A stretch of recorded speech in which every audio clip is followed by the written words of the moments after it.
Hello, everyone. Welcome back. My name is Aarna Sahu, host of Aarna's News, where on this podcast channel, I aim to eliminate the gender gap in the STEM fields by featuring inspiring female professionals and highlighting their stories and accomplishments to further encourage girls. Today on episode 74. I would say I learned that, as I grew, right, as I got older. I think when I first went to work in the shipyard, actually, I think I was just really naive. It was literally, I didn't exaggerate that. It was literally me and 200 boys. And perhaps my parents had an awareness of what I was undertaking, but I think I was oblivious and I was just naive. And so it really was like, wow, what on earth have I done? I mean, I really stood out like a sore thumb. And it really, at times, it was challenging, but it really did get me to learn to stand on my own 2 feet and to not be too concerned about standing out.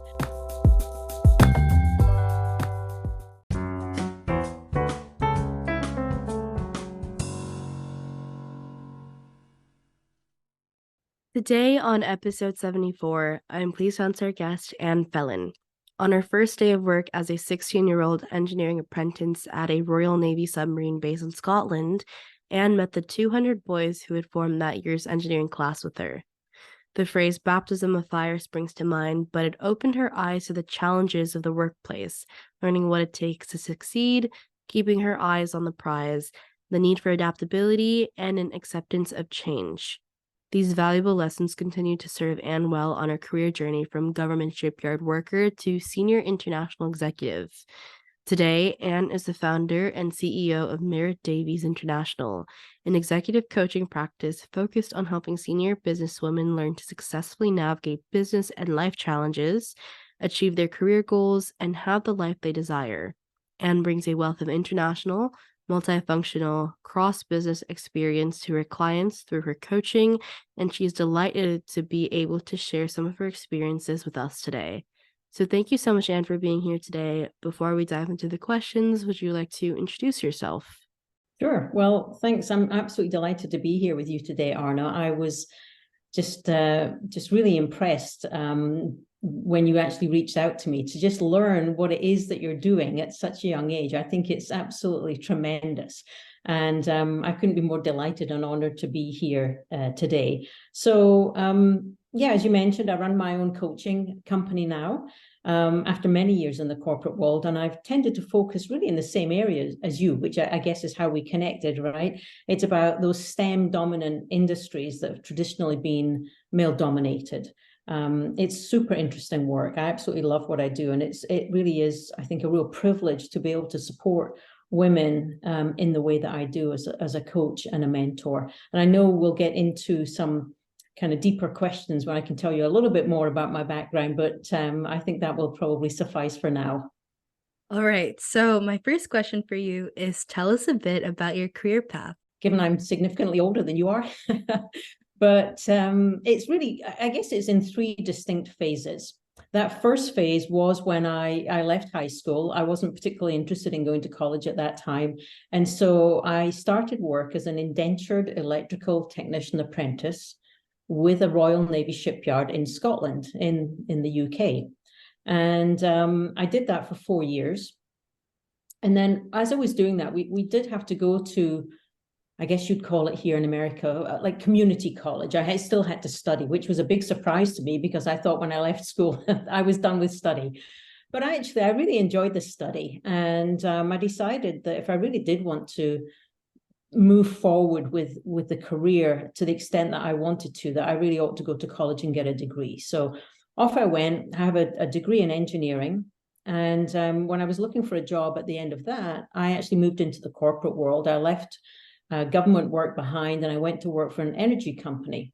I was there for more than a couple of decades, actually, and I worked in a wide variety of areas in operations, in oil refining. One of the jobs I loved the most was in tanker chartering, ship tankers, chartering those to move oil around. And for most of those 20 years, I was actually in a leadership position. So that, again, added a different level to the work that I was doing. And a lot of it involved transformation and change. And so when I decided to do something different again and leave the corporate world, that's really what got me into the world of coaching and mentoring, and to some degree, I guess, advising. I really love the leadership role. I really love the opportunity to work with my team members, and helping them to really reach their full potential as well. And so that's the three phases. I started off in the shipyard, then I went to work in corporate, and now for 12 years, I think it is, I've been working as an executive coach. I love that. I mean, you've had so many different career journeys and jumps. Like, you know, you started working and then you didn't know you had to go through education again. And then you did, you got your degree in engineering and then you climbed the ladder there. And now here you are doing what you love, which is, you know, at being the CEO of Merrett Davies. So I love that for you. And yeah, that's amazing. Yeah, I mean, it's, I never would have planned it like that. I mean, things change and things evolve. And yeah, I probably wouldn't have said halfway through, or even two-thirds of the way through my corporate life, that I would ever go and set up my own business and become an entrepreneur. And that in itself has opened up so many different challenges. But as I say, I absolutely love the work that I do. I always find working with other people over a period of time and seeing the changes that they can make in their own lives, it's really fulfilling. It's rewarding, and actually, in so many ways, it feels like a privilege to be able to do that, right? To really connect with someone and to be able to support them. And as I say, my real focus is in those STEM type situations, in those industries, very male dominated, and I think women have a particular set of challenges. Everyone has challenges, but I think in certain environments, it can be very specific, those challenges for women. So again, that's why I love the work that you're doing, Aarna. I think, trying to shift that gender equation in those industries is a great thing to do, because I really am a strong believer in women, young girls, having the opportunity to really embrace what it is that they enjoy doing and don't feel that there's a particular path that they have to go down simply based on their gender. Absolutely. And this is a great segue to my question, which is what advice would you give someone wanting to pursue a career similar to yours? And do you have any tips to succeed? Yeah, this was a question that when I thought about it, I thought, wow, this is a tough one, because do you want to be a shipyard apprentice? Do you want to work in corporate? Do you want to be an executive coach? And so I think my advice would really be about following your own desire, your own passion, your own interests. I think that's a really important thing to do. As I said in my sort of intro, I didn't want to go to university or to college when I left high school. I just wanted to earn money and I wanted to learn a skill. And I did see through the work that I was doing that, okay, the college degree makes sense.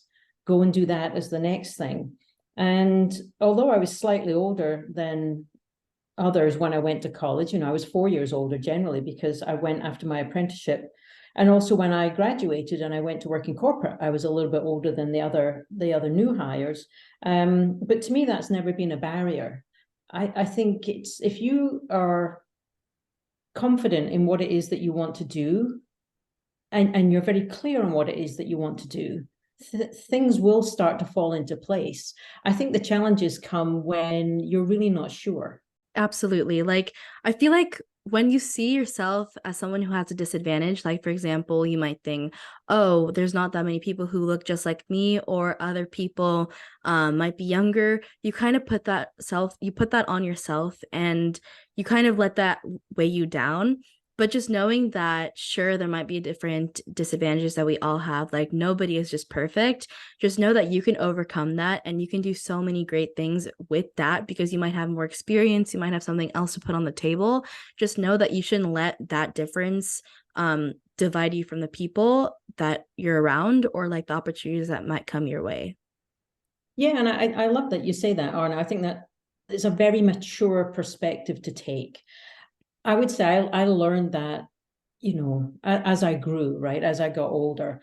I think when I first went to work in the shipyard, actually, I think I was just really naive. It was literally, I didn't exaggerate that. It was literally me and 200 boys. And perhaps my parents had an awareness of what I was undertaking, but I think I was oblivious and I was just naive.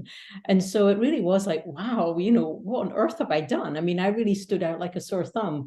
And it really at times it was challenging, but it really did get me to learn to stand on my own 2 feet and to not be too concerned about standing out. Everything it's like the yin and the yang. Anything that feels like a real challenge, a real weight, a negative, if you actually look, it is bound to have an opposite. Everything has an equal and opposite. So what are the advantages? And so if you're the only one, then you're going to stand out, right? You have an opportunity, in a way, you have a platform that if you look like everybody else, you would not have. People should think about, things aren't going well. Okay, this thing is going on, this situation exists. What would the absolute opposite of that look like? Right? It must exist. And so if you go looking for that, things will start to turn out much more positively. That is true. And honestly, like if you're in a crowd and you blend in with others and you purposely want to do that, how are you supposed to progress just by yourself? Because everyone would want to progress together. Like, you would just be progressing with like the other 200 people, but instead you let your differences give you a platform and you were able to build upon that and advocate for yourself. So you're basically here where you are today because of the choices you made based on what you had with you at that time. Yeah. And again, I think the word that you use there, the choice, or 2 words, right? The choice, that's so critical in everything. We all have a choice, even in scenarios where we feel that we're a victim or we're kind of backed into a corner. We always have a choice, even if the only choice we have is the attitude that we're going to bring to the situation. We can't change the situation, we can't change the circumstance, but no one can ever force you to think a certain way, right? You always have a choice around that. And so, again, I think that's really important. Always make conscious choices about how you want to move forward. Absolutely. And my question for you is, what is a common myth about your profession that you want to debunk? Yeah, and again, it was because of doing these different things. It was a common myth about chartering, coaching, or there's so many different roles I've had. But again, I think it's really reinforcing what we've already spoken about, which is that almost like a broader myth that there are certain ways to forge a career path, or there are certain ways to live your life. And so often when I work with women in business, it's as if the roadmap is, okay, I'm going to graduate high school and then I'll get my college degree and then I'm going to start my career.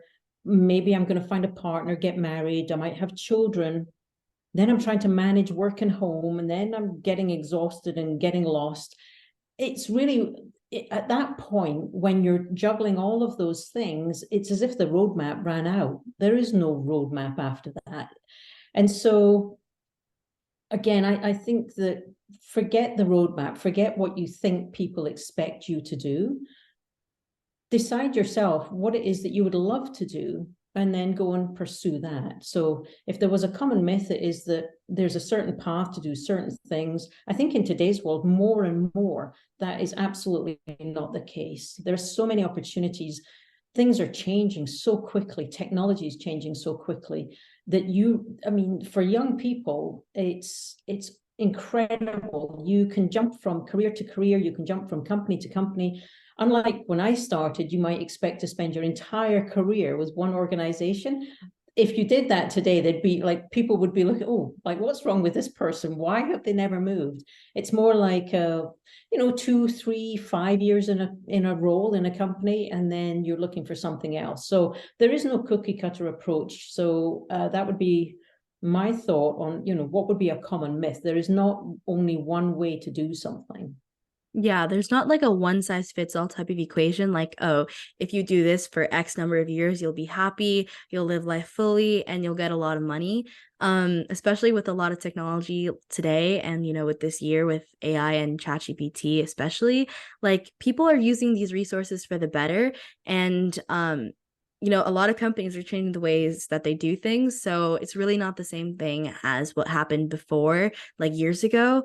So just know that you probably shouldn't be doing things the same as other people because everyone has their own journey. And if you do, that's okay. But just know that it's not the end of the world if you do something differently than your neighbor, because just know that it's not a cookie cutter approach. Yeah, absolutely. I'd reinforce that 100%. I think you're absolutely spot on. More, I think, today than at any other time in the past, you can be, do, or have anything that you want. You just have to determine what it is that you want. And so often, in my experience, people they literally do not determine what it is that they want. They follow, as I say, that almost like societal roadmap. But if you actually stop and think, what is it that I really, really want? I don't think many people actually do that.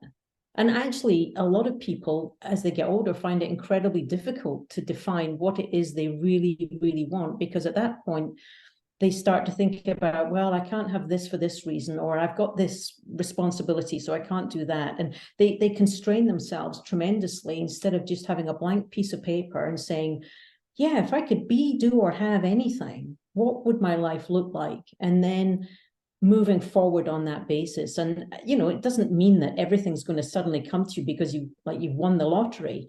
But if you've got some clarity around key elements of your life, whether it's relationships or health or career or finances, something that in effect, what you're doing is you're creating your own roadmap. I think that's when you live a really fulfilled life.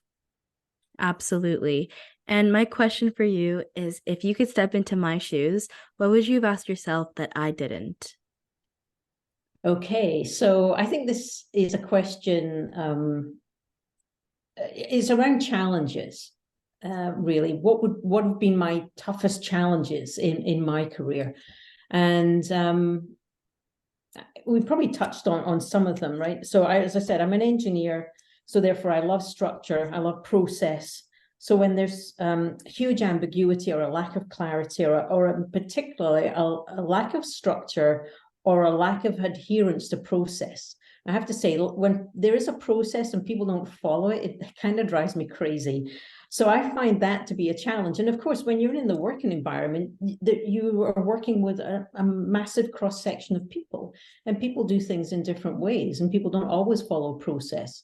And so that for me, with that sort of more process structural oriented mind, that has been a challenge. But in a way, what that has shown me through life is you have to accept ambiguity. You have to accept that things are not static. They're very fluid. They're going to be changing all the time. And so, I would say that question, and what's been some of your biggest challenges, I would say that was it. And yet on the other side of the question of challenge is, what have been some of your great successes? And that's a question I always ask my clients. And what's so interesting is it's so easy for people to talk about challenges and things that they find really hard. And if I say, okay, give me a list of your top 10 successes to date in your life, it could be anything, not just work. I think I've only ever had one client come up with 10 things, right? People really, really struggle to think about successes. And I think it's really important to recognize that.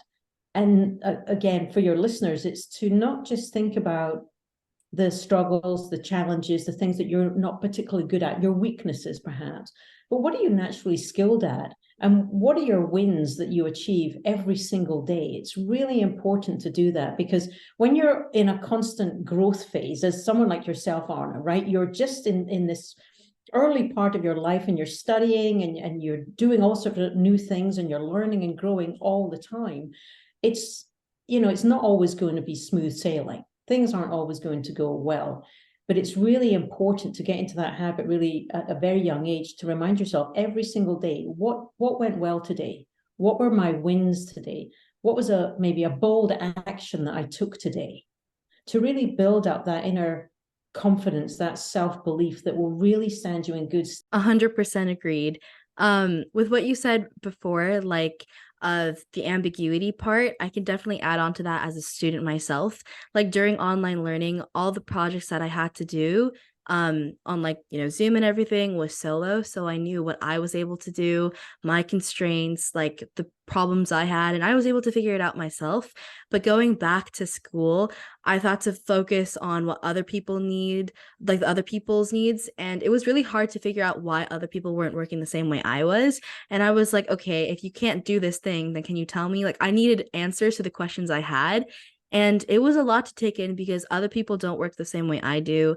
I'm always very like stubborn. I need the answers now. And if things don't go that way, then I'm gonna get a little bit funky. But just learning to adapt to different situations and knowing that it's okay if there's the unknown there, it's okay if there's ambiguity, because in the end, you'll be able to finish your project, you'll be able to get to where you are. But just knowing that it's not a cookie cutter approach, everyone has different approaches to what they do. Like for me as a student, it was really hard to like talk to people to communicate about my issues because I thought everyone worked the same way I did, especially during online learning. But that really wasn't the case. And for your second part of like what I did well today, I think that's something very important because a lot of people think that we all focus on the bad things that happen. Like as a student myself, I think about, oh my gosh, I could have studied harder for this. I forgot this one question to the test. But just knowing and focusing on the positive things can make you more likely to be happier in the moment and focus more on the present instead of in the future or in the past, and really allows you to live in the moment. And that's just what you should focus on. Yeah, again, I agree 100%. I mentioned it earlier that nobody can choose your attitude for you, right? Only you can choose your attitude.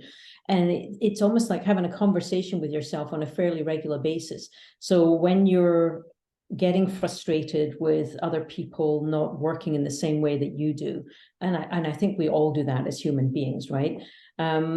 Is to actually question yourself. Well, what is it about their approach that I'm finding annoying? And why am I finding that annoying?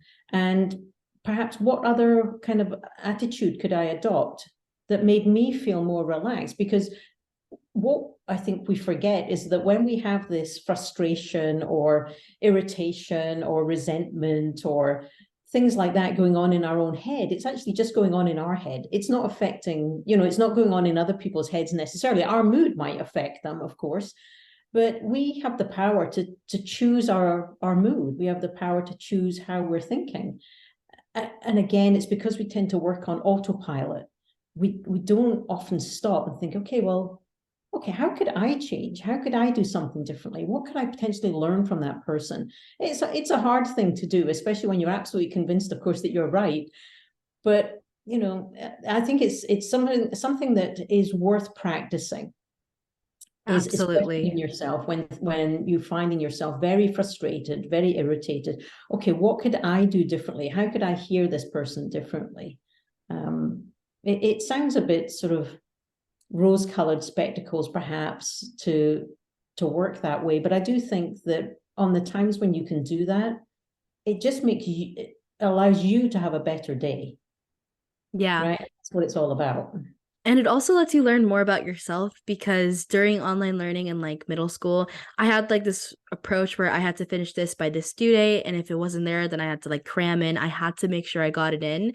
And when I saw my friends doing things and like group projects like in person after COVID, I was like, wow, that's a different approach. So I learned a lot of things by focusing on what I could do better or how I can manage the situation more effectively in my thoughts. So just learning to introspect a couple of times when you're like actually doing the job can be really helpful on like the best approaches. Oh, for sure. It's really making me think about someone when I was in corporate who I worked with very closely. And she and I just looked at things completely differently, like 180 degrees apart. And I would get so mad and think, oh my gosh, I mean, why can she not see it this particular way?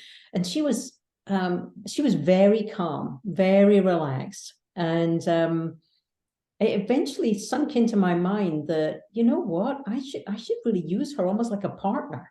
That I have a perspective on a challenge and I'm not getting anywhere with it. I'm going to ask her what she would do. And she would come at it from a very, very different approach. And as soon as I'd made that switch in my own mind to not get irritated, but actually to kind of use her as a thinking partner, as a resource, as somebody that could really help me. Our relationship changed completely. And I got so much benefit from it by just making that switch. In a way, almost instead of trying to fight the challenge, right? To fight the situation, instead of having that negative energy, switching it completely and bringing an openness to collaborate and a positive energy, and the benefit was enormous. So again, sometimes it's really hard to think like that when you get yourself in more of a negative mood. But if you can switch, if you can catch yourself thinking like that and stop and go the other way, it pays off tremendously. Yeah, sometimes we're just like really immersed in our thoughts and we need someone else to just give us a little tap on our shoulder and zoom out of like the small picture and see the big picture.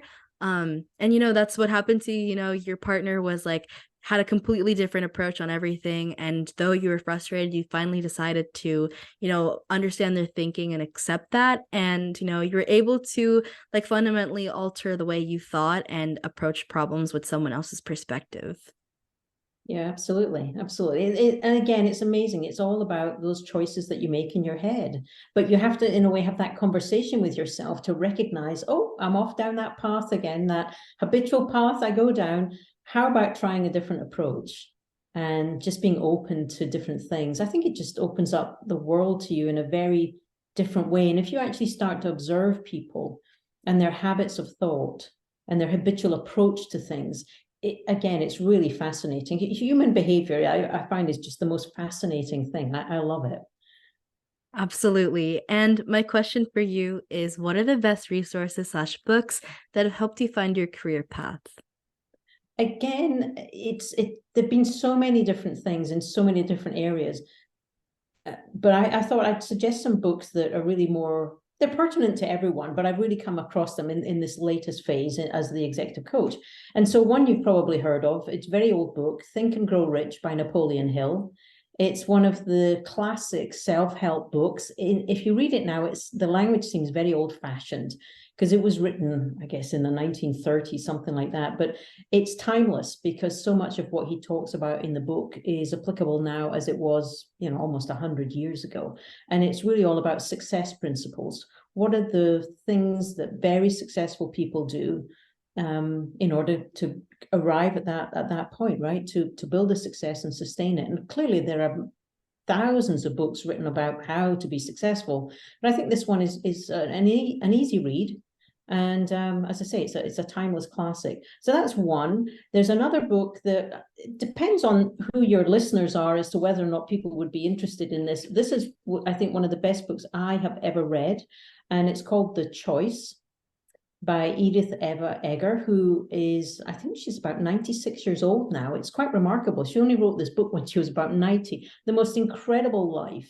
So if you want a Holocaust survivor, a psychologist, came to America, an American citizen. She only went to college, I think, when she was in her 50s. But her whole book is around the choices that you make and how she has learned through intense trauma and through the phases in her life, why making a choice at any given moment is the most critical thing that you can do. So it's a fascinating read. It's The Choice. And then my third choice is a very recent book. It was only published in the summer. It's called My Father Knew the Secret by Brian Proctor. And it's a really good read. If people want something that's much more lighthearted, perhaps, than the first two books that I mentioned, this one would be good to pick up. You can get it on Amazon. It's called My Father Knew the Secret by Brian Proctor, and it's really a part memoir, a part, again, self-help book. It has lots of good insights into things that people can do to improve their lives. And the reason for the title is that Brian's father was a gentleman called Bob Proctor, who actually featured in the movie The Secret, if anyone's ever seen that. But anyway, those would be my three choices. I'm an avid reader. I could have sat here for an hour and given you more choices on books, but I think those would just be a good selection.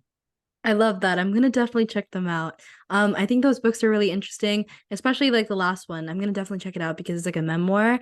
But I think all the books you said are really interesting, and I'm definitely gonna add them to my list of reading. Great. And my last question before we end the call is, what do you think is the vital factor that shaped your career? What was your life before learning it, and what was your life after learning it? So we've talked about this a lot. I would say the vital factor is making intentional choices, right? Being very aware of what it is that you want to do and being very intentional or very conscious about the choice that you make, and then go after it.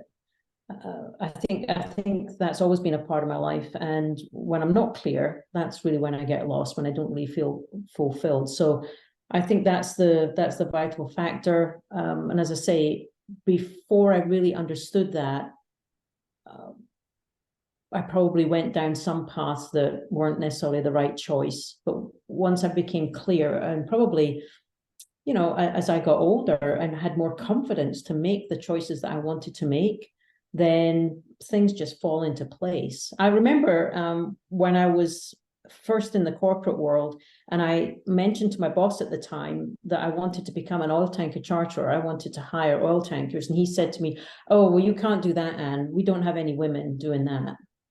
And that's when I was on a secondment to an oil refinery at the time, and I think I had another 4 months to go. And he was coming to ask me, "Okay, what do you want to do next?" And that's what I said. That's what I want to do. And he said, "No, I don't think that's going to be possible." But sure enough, 4 months later, that's exactly what I did. And so again, it's about, once you know what you want, you just have to tell people, and you have to go after it and be clear on your choices. Absolutely. Like for you, you were in a cohort of 200 other boys, and you could have let that kind of sink in, and you could have just blended in with them and let that difference let you, just oppress you and not do the things that you wanted to do.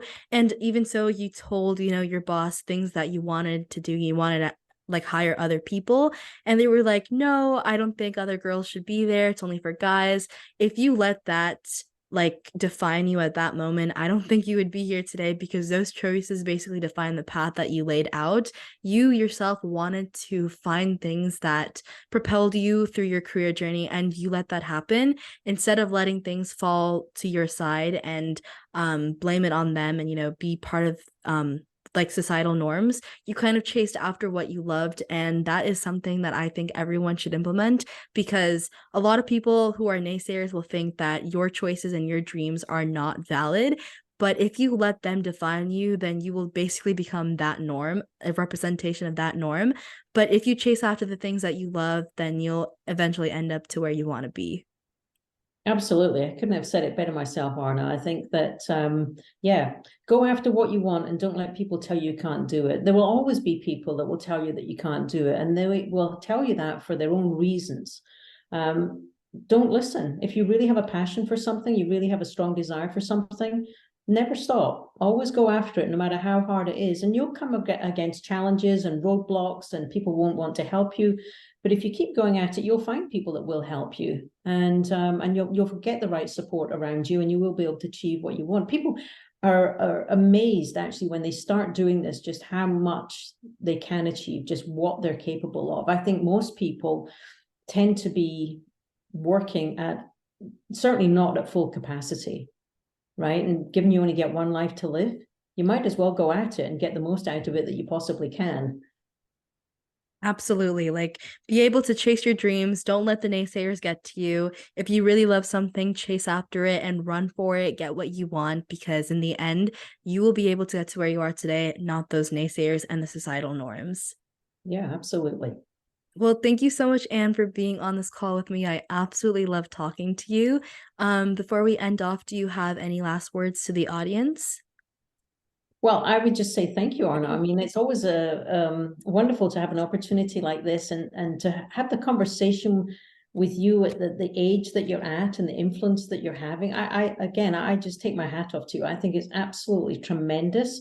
I wished I'd had this level of, get up and go and confidence when I was your age.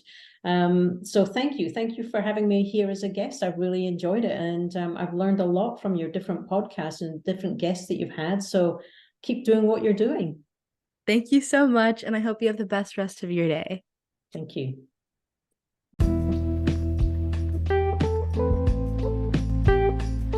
And here are my 3 cents on this episode with Anne. 1. Embracing individuality and standing out. recognizing the value of embracing your uniqueness and individuality, while learning that it's okay to stand out from societal norms and expectations, gaining insights on how embracing your authenticity can lead to personal growth and fulfillment. 2. Alternative paths in education. Exploring the idea that education is not limited to traditional paths or timelines, understanding the benefits of going back to education or pursuing unconventional educational paths, while recognizing that lifelong learning is a continuous and adaptive process and there is no one-size-fits-all approach to education. And 3, living outside the norm and embracing differences. Acknowledging the importance of breaking away from societal expectations to live a more fulfilling life, and understanding that it's okay to take unconventional routes in various aspects of life, including career choices, relationships, and personal goals, and exploring the concept of living a little, taking risks, and finding joy in being different from the mainstream.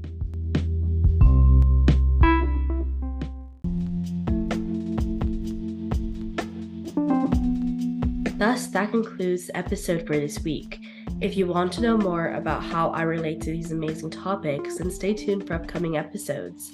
A free way to support this show is by leaving it a 5-star rating and a review on the player you are listening to. Let me know what you enjoy about this podcast, as it's a chance to tell me what you love about the show, and it helps others discover it too. Once again, thank you for finding me, and I hope we stay in touch with each other. Dito, you're listening to Aarna Sahu, the host of Aarna's News. Toodles!